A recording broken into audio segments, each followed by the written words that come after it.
One Mind Center for Yes. with a nice song. Take it away. Yeah. Yeah, I would just say everybody be muted. Exactly. Okay, thanks, Michelle.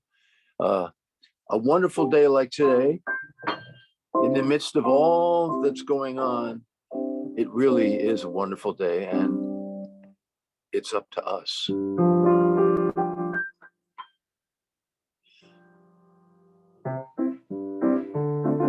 From the show, the roar of the grease paint, the smell of the crowd.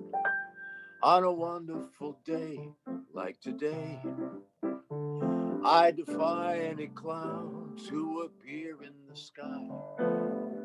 Dare any raindrop to plop in my eye. On a wonderful day like today, on a wonderful morning like this, when the sun is as big as a yellow balloon, even the sparrows are singing in tune. On a wonderful morning like this, morning like this, I could kiss everybody. I'm so full of love and goodwill. Let me say, furthermore, I'd adore everybody to come and dine. The pleasure's mine, and I will pay the bill. May I take this occasion to say that the whole human race should go down on its knees, show that we're grateful for mornings like these, for the world's in a wonderful way. On a wonderful day, on a wonderful day, on a wonderful day like today. May 15th, it's later than it's ever been before. Woohoo! Thank you very much, Richard. It is a wonderful day. Every day is a wonderful day. Indeed. And thank you very much for that opening song. And I'd like to invite our practitioner of the day, Robert Bratt, to lead us in an opening prayer. And then he sent me some beautiful quotes. I'll share them. Good morning, everybody. I invite you to close your eyes, relax, take a deep centering breath, and as I like to say, and keep breathing. Keep on breathing.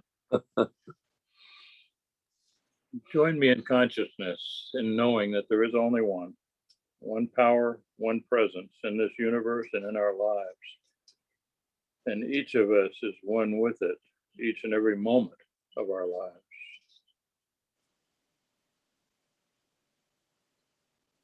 And when I say I'm speaking for each and every one of you, the sound of my voice. And I am grateful. I am extremely grateful to Spirit for bringing joy into my life. And joy, as we know, is the sure sign of the presence of God. And I give great thanks for all the joy that each of us feels each and every day, for all the happiness that we have in the simple pleasures of life and the more complex pleasures of life. And I give great thanks for our coming together this Sunday morning in consciousness to pray, to sing, and to listen to special words spoken by Reverend Michelle. So I give great thanks for all of this. I give great thanks in the knowing that as I speak my words, they are acted upon as spoken. And I release my words into the law. And together we say, and so it is. I've got a couple of quotes today. The first is from Ernest Holmes, and the second from Phineas Quimby, whom many people think really started this entire metaphysical philosophy. So Holmes said, let us waste no further time looking for the secret of success or the key to happiness. Already the door is open, and whosoever will may enter.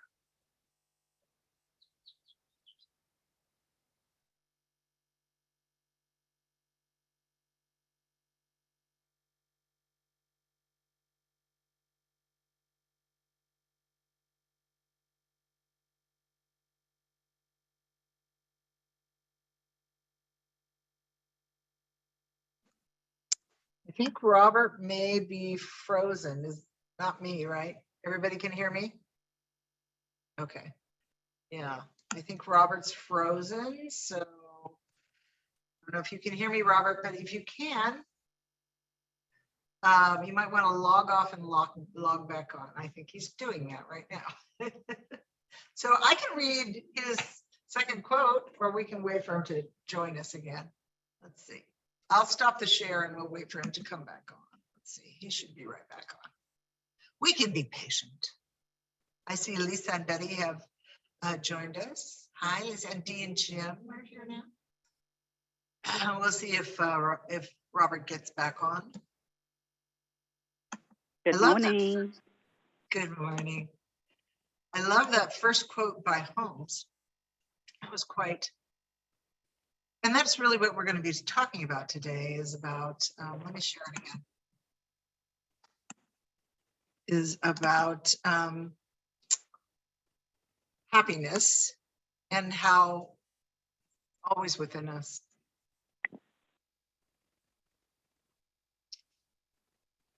So, still waiting to see Robert.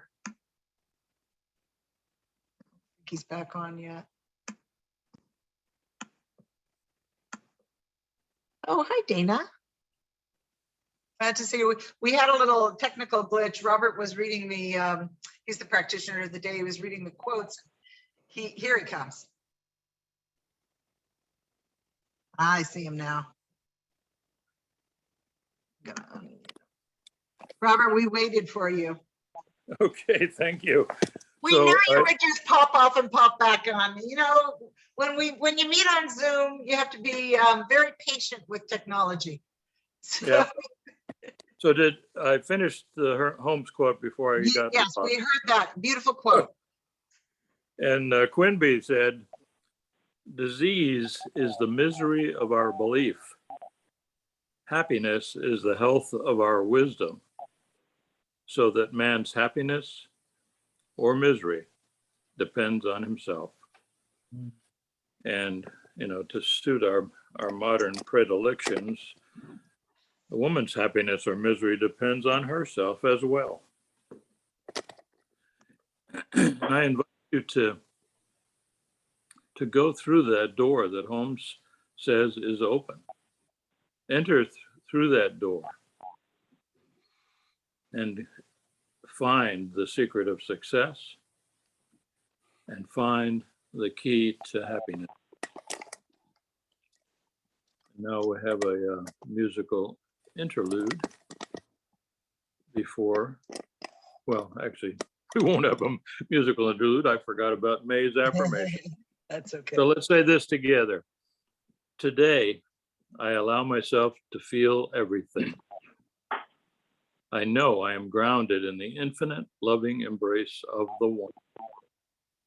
I am blessed and grateful for my emotions and feelings because I know there is only one life. That life is God's life. That life is my life now. And so it is.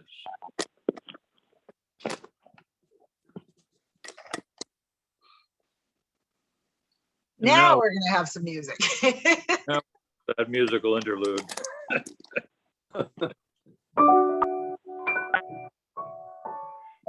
This is such a happy song. Thank you, Michelle, for requesting this.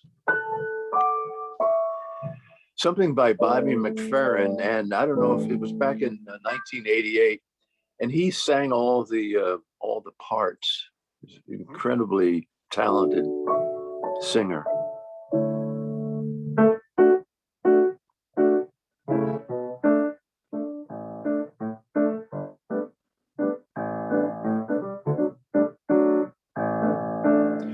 Here's a little song I wrote. You may want to sing it note for note. Don't worry.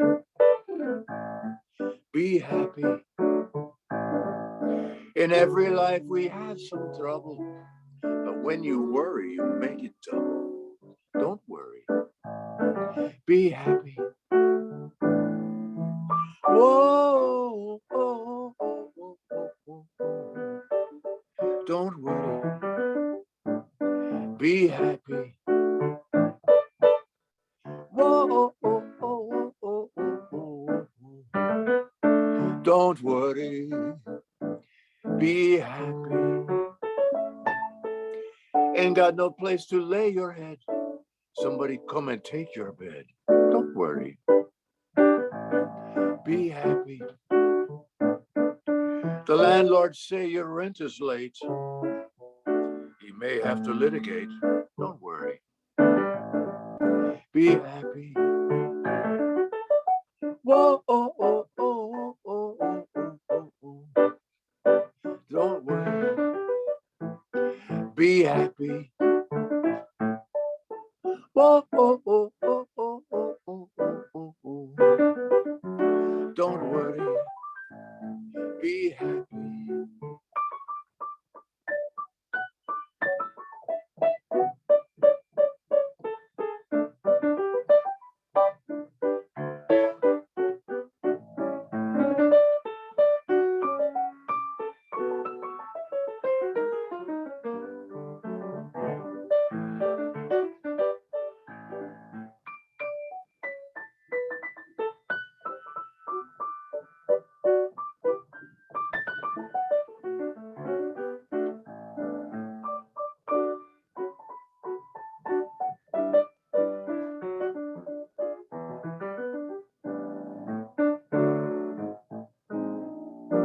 Ain't got no cash, ain't got no style, ain't got no one to make you smile.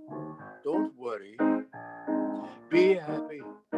Please be happy. Because when you're worried, your face will frown, and that will bring everybody down. Don't worry. Be happy. Whoa, oh, oh, oh, oh, oh, oh, oh. Don't worry. Be happy. Whoa, oh, oh, oh, oh, oh, oh, oh. Don't worry. Be happy. Don't worry. Be happy. Please. Don't worry. Be It's a happy. great song. Be happy. I can hear him going, whoa, whoa, whoa. All right. I'll stop singing now. Oh, good morning. Good morning and welcome to One Heart, One Mind, Center for Spiritual Living's online Sunday service. I'm so glad you're all here, whether you're here in real time or you're listening to a recording, which many people do. I'm thrilled that you're with us today. And as you might know, this month we're exploring the inner world of our emotions. All year we're exploring our inner life, our inner world. And this month we're focusing on our emotions, and we're looking at our emotions as these powerful tools to support our spiritual growth and our spiritual evolution, you know, both individually because they affect our lives, but our lives affect the collective consciousness. So it's our individual and collective spiritual journey and growth and evolution that we're talking about this morning. I believe that the very purpose of life is to seek happiness. That is clear. Whether one believes in religion or not, whether one believes in this religion or that religion, we all are seeking something better in life. So I think the very motion of our life is towards happiness. Now, these are the opening lines of the Dalai Lama's book, The Art of Happiness. He actually co-authored this book with another man named Howard Cutler. And after these opening lines by the Dalai Lama, Cutler added this. He went on to write, With these words, spoken to a large audience in Arizona, the Dalai Lama cut to the heart of the message. But his claim that the purpose of life was happiness raised a question in my mind. Later, when we were alone, I asked, "Are you happy?" "Yes," he said, then paused and said, "Yes, definitely." There was a quiet serenity in his voice that left no doubt. But I did find it interesting that even the Dalai Lama had to pause and think about what it meant to be happy and whether or not he was. He really had to think about it. So that's the question that I'd like to pose to all of us this morning, myself included. Are we happy? And to answer that, I think we first need to define what happiness is. Is happiness really a response to something that happens to us from the outside world? Or is happiness something more? You know, happiness is kind of a little tricky. As I was putting this together, I was realizing how many different ways we can approach happiness. You know, it has different aspects, you know, and I think some clarity can really bring us closer to understanding and experiencing happiness in our lives. You know, there are really kind of three aspects of happiness. There's pleasure, you know, the enjoyment of our senses, the enjoyment of a good meal or a hot shower, the sound of good music. Thank you, Richard. A good massage, you know, our pleasure. Or another aspect of happiness is satisfaction. You know, I'm happy because things that we've accomplished or acquired that make life easier and more comfortable for us, more secure. You know, I have a good home, I have a good car, a loving family. Satisfaction is an appreciation of the things that we have. And lastly, there's joy. And this is the aspect of happiness that I believe is the most profound. You know, this is the aspect that reaches deep into our inner being. Joy is unreasonable happiness. Joy is happiness for no reason at all. It's simply a quality of life, a quality of the divine life. You know, it's a state of being. This kind of happy doesn't need a because, you know, I'm happy because. It's a spiritual principle. It's a state of being. It truly is the essence of God, the essence of the divine. Ernest Holmes, our founder, writes about this. Well, he writes about happiness a lot, but he wrote about this aspect of happiness that I'm kind of focusing in on for today's talk in the glossary of the science of mind.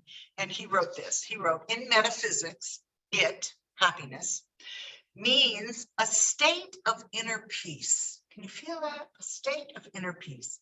A consciousness of the good of God and the beneficent attitude of the universe. Just that the universe itself is based on love and goodness. A realization that joy can come to every purpose, or to every person. I'm sorry, I misread. So this aspect of happiness is the nature of the universe itself, the nature of God.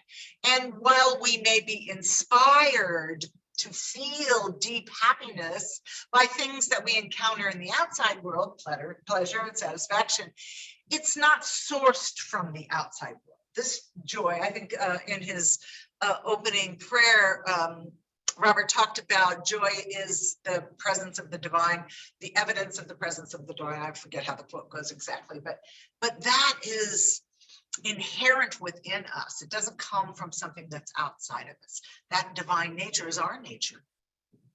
And I've noticed, and you probably have noticed this too, that we have a tendency to talk about the things that stand in the way of our happiness, the things that get in the way, much more than we talk about happiness itself, you know, and what it is and how we experience it.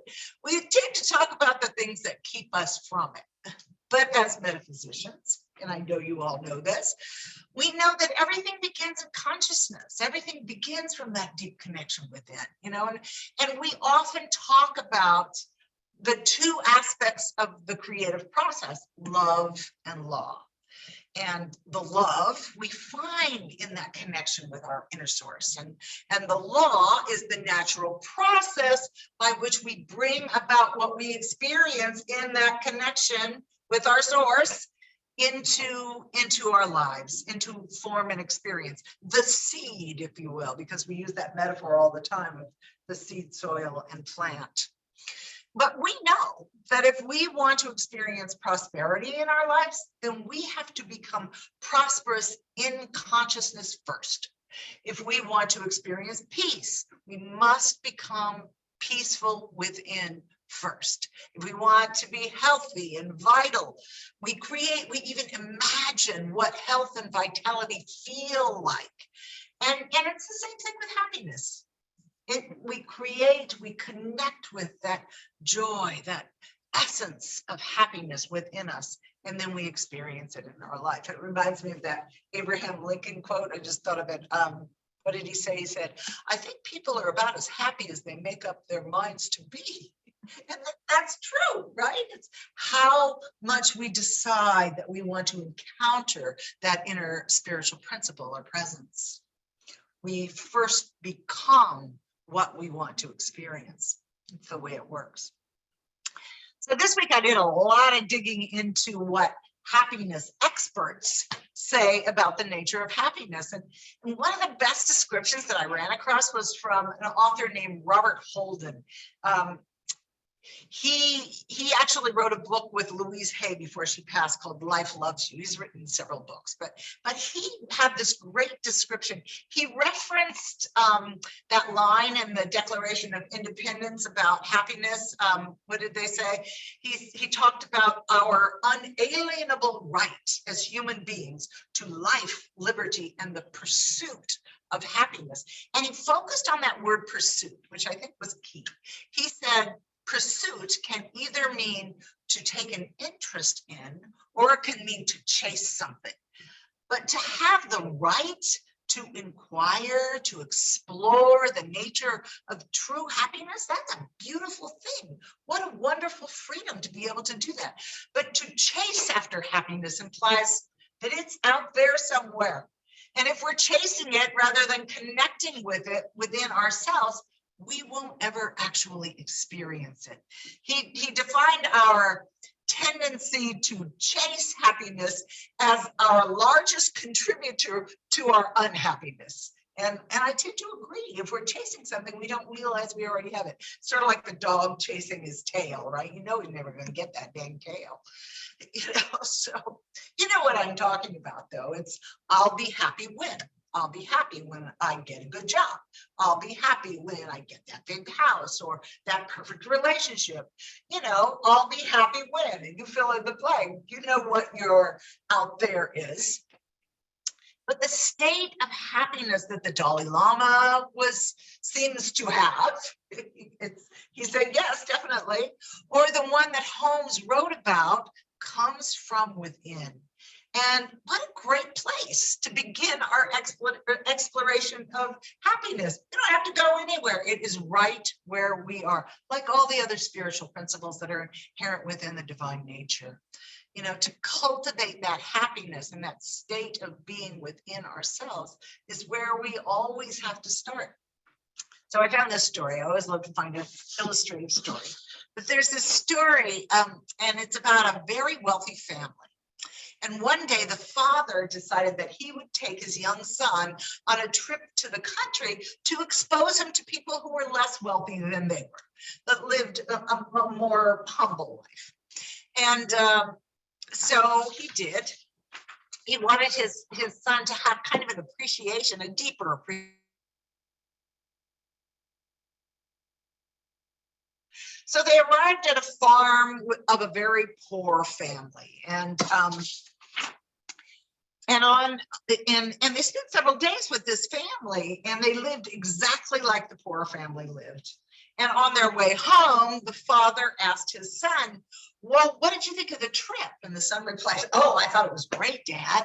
And the dad asked him, did you notice how these people lived? And the son said, yeah, I did. And so the dad asked his son to explain to him in detail what he saw. And the son said, well, we only have one dog and they have four. And he went on, in our garden, all we have is a pool, and they have an entire river that has no end. We've got lanterns, expensive lanterns in our yard, but they have stars above their heads all night. We only have a patio, the son said, but they have these endless fields, and we buy our food, but they grow theirs. And we have this high fence for protection, but they don't need it because all their neighbors protect them.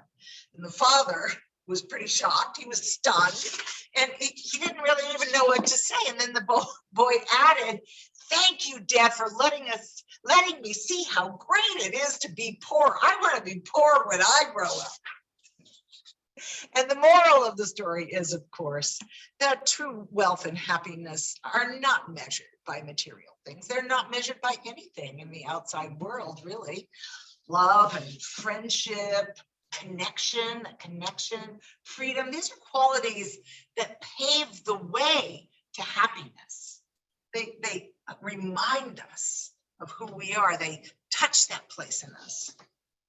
Happiness, at least for me, I can speak for myself here, is found really in the simple daily richness of life itself. I told you I've been really into my birds lately. It brings such happiness to me. It touches that place of connection within me, that place of watching the aliveness of life around me. You know, and I remember there's this one place in the Science of Mind book that I think of a lot, and it's where Holmes told us, I didn't look up the quote, but he told us that if we died tomorrow, it wouldn't matter if anybody even knew that we lived at all. That what matters is that we live in the fullness of life, you know, in the richness of life. And happiness is definitely not based on anything but that response to the fullness of our lives and our connection and the richness that we feel day in and day out. You know, we when we're connected to that one life, the life that we all share, we feel that interconnectedness. And actually, I have to say that was the biggest surprise for me in my week-long exploration of happiness. So here's the thing, the data that I read a lot of bears out that the level of happiness, our level of happiness, is strongly dependent on our ability to make loving connections with others, to connect with each other, to connect with one. One researcher, Sean Aker, he wrote this. He said, in these dark and sometimes complicated times, we don't need a lone light flashing in the night. We need to shine brighter together. He has a book, Sean Aker is a Harvard professor. He wrote a book called The Happiness Advantage, and his latest book is called Big Potential. And he takes the happiness advantage to kind of the next step, where he talks about how it is our interconnectedness that really brings us happiness and joy in our lives. So in his book, Big Potential, he tells this story about a biologist named Dr. Hugh Smith. And in 1935, Dr. Smith, I think he was a biologist. He was a biologist or an entomologist, I can't remember. But he was deep in the jungle of Southeast Asia. And one night he was floating down a river in his canoe. And suddenly he saw a tree completely light up and flash. He thought it had been hit by lightning. But then as he continued down the river, all the trees on that side of the river for, he said, 1,000 feet lit up at exactly the same time. And they continued to flash on and off in unison every few minutes. And Hugh Smith, Dr. Smith, finally realized that it wasn't lightning at all, but that the trees were covered in bioluminescent lightning bugs, and they were all lighting up at exactly the same time. So when Smith got back home and was going to write about his discovery, the scientific community didn't believe him. Which is probably no surprise. They said it was mathematically and biologically impossible. But the truth was, it wasn't. And thanks to modern science, we now know that this unusual behavior serves a very definite evolutionary purpose. Researchers have discovered that the likelihood of one of those female lightning bugs, those bioluminescent lightning bugs, responding to a male in the deep, dark mangrove forest of Southeast Asia is about 3%. But when the lightning bugs light up together, the likelihood of the females responding to the males goes up to 82%, from 3% to 82%, because they're all working together in unison. And the point of the story is, and in his book, Aker's book, the point of the story and the point of the research is that they have found that when people join together to help each other, they increase the available potential for success and for happiness. Rather than competing with each other for limited options, just like the lightning bugs, when they coordinate and collaborate with those around them, when we do, we shine brighter. We begin to shine brighter, both individually and collectively. Imagine that. Helping each other moves us forward and increases our happiness. I think as metaphysicians, we probably had a clue that that was probably true. But when we don't compete with each other and when we collaborate and cooperate, it's a win-win for everybody. There truly is only one life. And the more we contribute to that one life, we contribute to our own good and everyone's good. And I ran across this other research. I know it's a lot of research, but it really does kind of point to the idea of working together, and our connections is what make us happier. Okay, so this is a research that I'd seen before, and actually the TED Talk that I watched about this research is 9 years old. So some of the facts have got to have changed by now. But the point is that it has basically the same results as what Aker and Dr. Hugh Smith found, that when we cooperate, we increase our options for happiness. So this is the largest running experiment on happiness. It's called the Harvard Study of Adult Development, and it's now been going on for over 84 years. It's probably coming to a slow end. When I watched the video, it said that it had been running for 74 years. That was 9 years ago, so about 84 years now. And what it did is it tracked the lives of 724 men. The video said there were about 60 left and they were all in their mid to late 90s. So I'm guessing that probably most of them have made their transition by now. But the study began in 1938 and it tracked the lives of two groups of men. The first group were men who were sophomores at Harvard College, and the other were teenage boys from some of Boston's poorest neighborhoods. They specifically chose teenage boys that came from the most challenging and the most disadvantaged home lives. And the study was very intense. It was they went into these boys' living rooms. They interviewed them. They did medical exams and interviewed their families and their teachers. They examined every aspect of these young men's lives. And then every 2 years, the researchers would repeat the process. They'd go back as they grew up, and along the way, some died, some were very successful, some were not, some went to prison. I mean, there were all aspects of life. But here was the thing that I thought was the most fascinating. The biggest lesson of the study, it wasn't about wealth or fame or how hard that people work to be successful. The clearest message was that good relationships keep us happier and healthier. Good relationships keep us happier and healthier. When we acknowledge that one life, when we come together in recognition that we all are living in this one life, we support each other and help each other. That is what makes us happier and healthier, or what makes us recognize that we are happy and healthy within, in the connection with the one life. So the most valuable and profound information from this study is that social connection are really good for us, and that loneliness kills us. It affects us adversely. It turns out that people who are more socially connected to family and friends and community like ours, all the more reason to belong to spiritual community, are happier, and they're physically healthier, and they live longer than people that are less well connected. That's pretty cool, actually. And I suppose most of us probably suspected the truth in that. And it's not just that we have a lot, it's not like Facebook where you got a gazillion friends. It's the quality of those close relationships that's really important. The people that were the most satisfied with their personal relationships were the happiest people.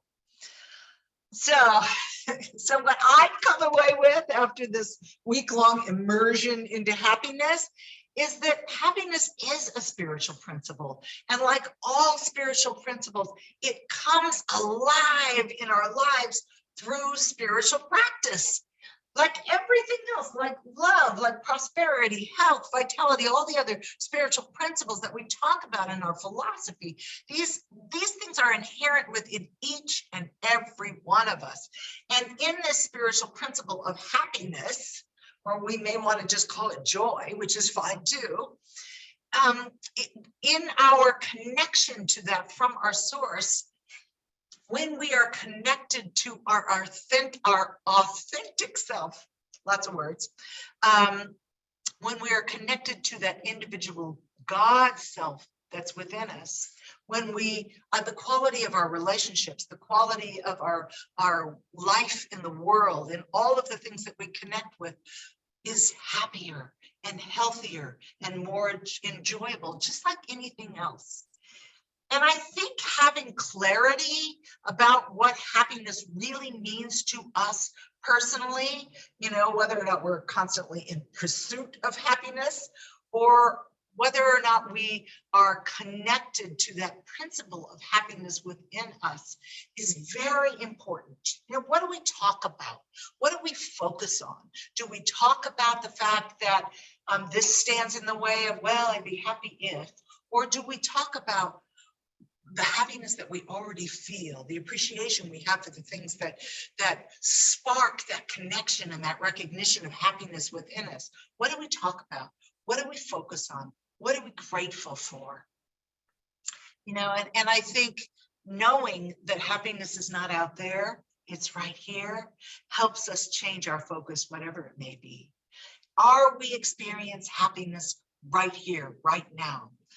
Just like that wealthy little boy who found happiness and joy with the poor family and wants to be poor when he grows up, because what touched him was the recognition that these people were happy, that they enjoyed their lives, their daily lives. They weren't in pursuit of it or anything else. And one more thing, one of the things that Sean Aker ran across in his research was the same thing as all the other self-professed happiest people. It turned out that people that lavishly give praise and appreciation to others experience more happiness themselves. He said, let's see, did I write it down? He said that the more praise you give, the more praise you deserve, and the more praise you receive.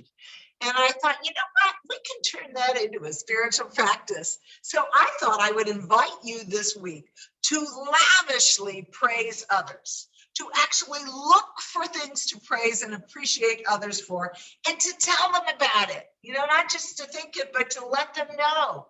And at a time when so many of us are searching for ways to reconnect after our COVID experience, praise seems like a perfect spiritual practice to connect us to each other on a deeper level. And I'm not asking you to make stuff up. If you look closely, you can always find something to praise somebody about. I know when I was teaching, if I had a struggling child, I would always look for something to praise them for. I would say things like, I like the way you pushed in that chair when you got up, and it was true. I was always asking them to push in their chair. But when you genuinely believe what you say, the recipient feels that sincerity. So when you genuinely praise something that you have spotted in someone else or in yourself, we have to praise ourselves as well. We have to look for for the good in ourselves, we feel it, they feel it. So we can play witness to the good in our lives through our ability, our willingness to praise each other and to praise ourselves. You know, I was asking Richard if he knew that song, that Karen Drucker song. It's a wonderful song that says, I praise my life, I raise my life in the name of love. And I was thinking what a wonderful prayer that would be, a song prayer, to carry around with us all week, to say, I praise my life, I raise my life in the name of love. And I know that I'm probably going to be singing that all week long. So I invite you to do the same. I praise my life. I raise my life. I praise my neighbor. I raise my neighbor. I praise my spouse. I raise my spouse. Look for things to praise, and you'll find things that spark that connection that we inherently have to happiness and to joy. So let's take a nice deep centering breath in and go into a prayer. So I know that all there is God. All there is the one life, the one activity of the divine expressing in each and every individual life, in each and every activity of our humanness. And so I speak my word for and about each and every person that is on this call and each and every person that is not, that there is a spark, that there is an opening, a shift in consciousness that recognizes that divine presence of happiness, of joy that is already within us. And that as we focus on it, we bring it, we draw it out, we stand in its flow, we allow it to express itself in and through and as our human lives. Oh, and it just makes us smile. It makes our soul sing. It makes us feel the urge to praise and raise everything and everyone around us. So I'm just so grateful for this.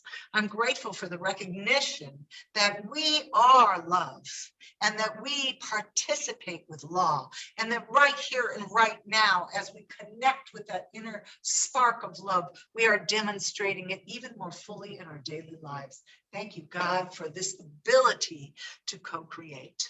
I'm just so grateful. And so I know that these words that I've spoken are already making their way into demonstration. They have no choice. They just follow the law. And I relax in that, knowing all is well. And together we say, and so it is.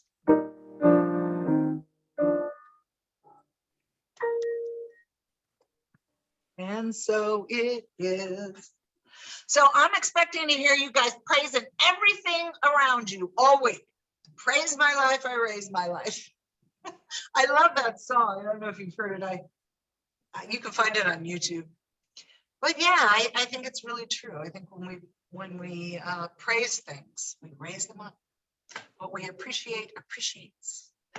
So Rob is doing our benediction today, and I'm going to invite you to do our time of sacred giving. I can do this. And one more time, I always forget that this is my job, but that's okay. Michelle, if you can keep the slides going, I can read them just fine.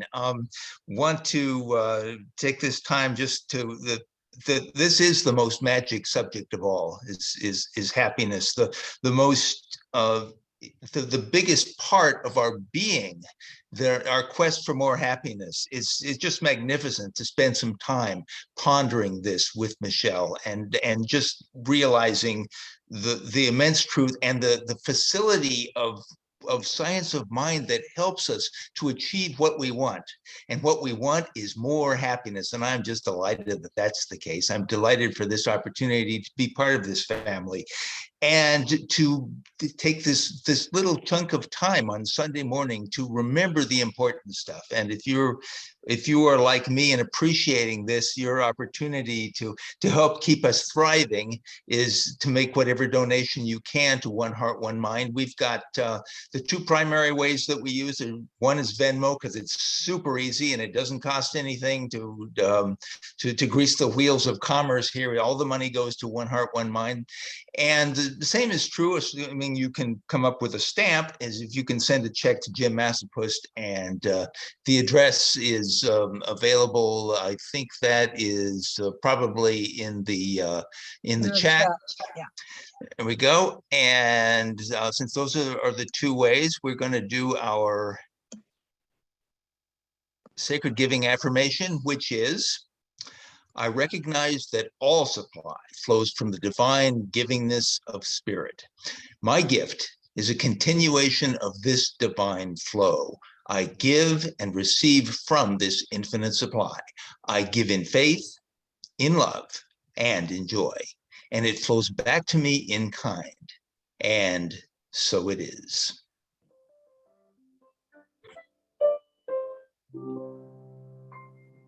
And so it is.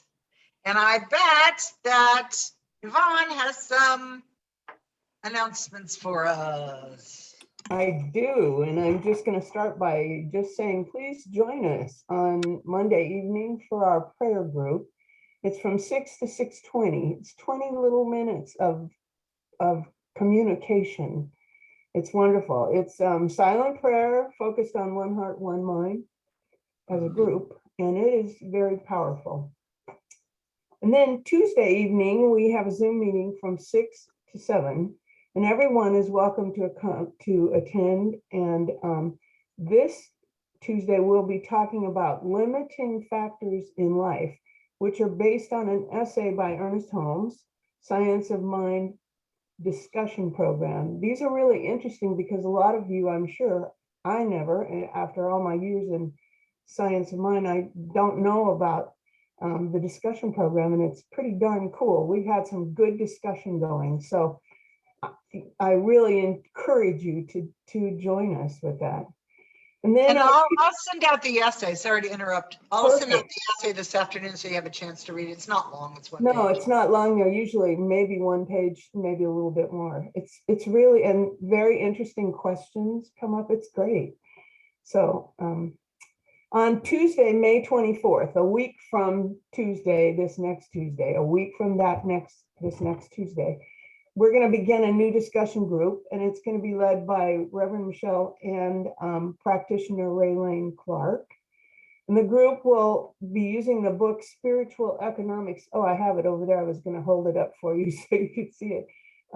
Spiritual Economics by Eric Butterworth. And this book is delightfully wonderful. I love that he is so just, this is how it is. And it's wonderful. So we invite you to purchase the book. It would really be to everyone's advantage if you have it. And it's available on Amazon or Kindle. And it's not very expensive. So it's a wonderful aid to go along with our continuing study and growth of prosperity consciousness, which I think we need to work on a little bit, because we didn't have much going on with our uncharted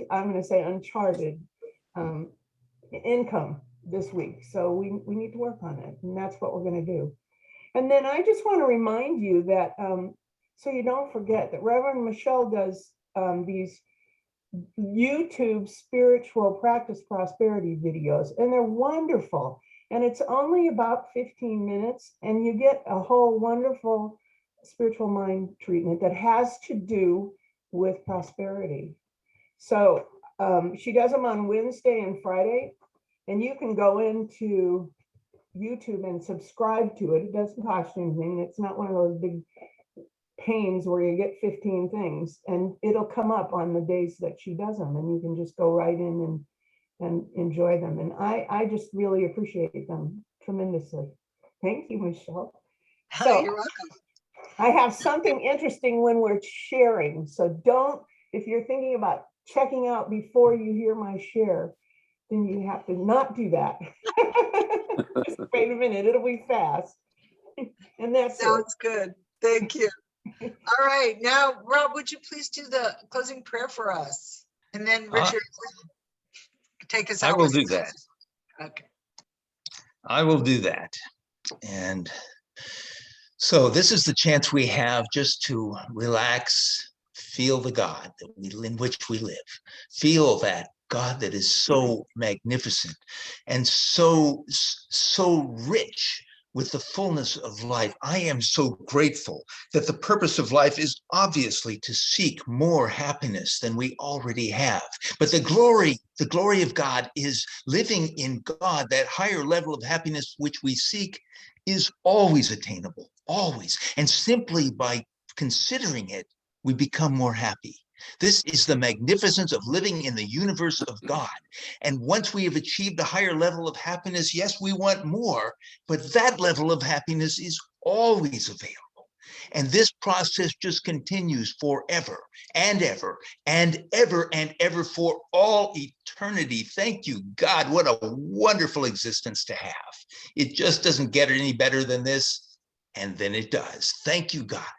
Thank you, God. Thank you, God. I let my word flow all across the universe, across all that is, for I know that my word does not return to me void.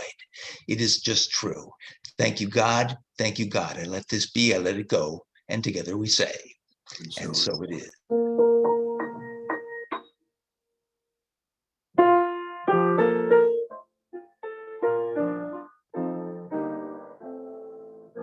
Let there be peace on earth, and let it begin with me. Let there be peace on earth, the peace that was meant to be, with love as a power, united all are we. Let us walk with each other in perfect harmony. Let peace begin with me. Let this be the moment now. With every step I take, let this be our joyous vow.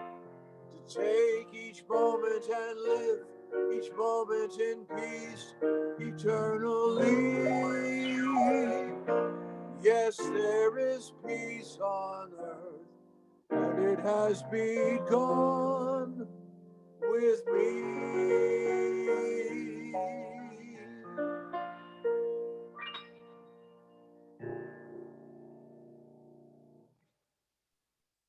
Thank you, Richard.